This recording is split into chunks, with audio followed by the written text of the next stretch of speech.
I think for us, actually, we probably always use them kind of interchangeably. But I think that difference is that the international could be just same language, but different countries. Whereas the multilingual is definitely when you are, you're going to have your content in French and German and Spanish and Italian and Polish and Dutch and Korean and goodness knows whatever else. So it's that element too. So you're not just dealing with kind of location, but you're also dealing with language as well. So inside of that international pursuit of different countries, not just having a one or two language platform of content, there's a business model that has to come along with it. You just can't extend your content out to different nations and expect a huge result there. You have to have not only a physical, but a business model presence in those countries, right?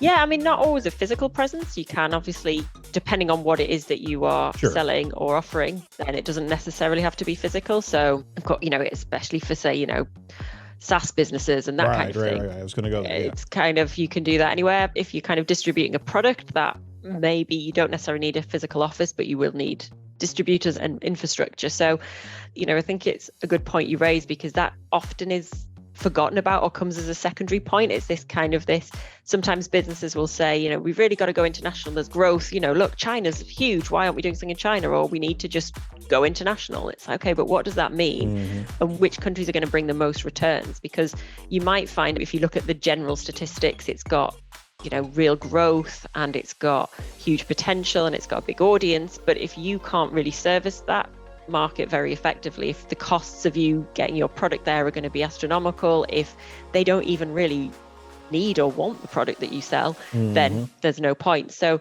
we always advise, proper research at the start of any project. And even if you're already semi-active in a market, you might have already some content there, you might be doing a little bit of work there, we still would always recommend kind of a proper research phase where we're really looking into who that audience is, what they're actually interested in, what their real needs and wants are, and whether or not that's a good match. Because there are times where you can put a lot of time and effort into creating this great digital presence in a different language, but actually it misses the mark entirely, because you then can't deliver, or you haven't kind of matched up with what that audience is looking for.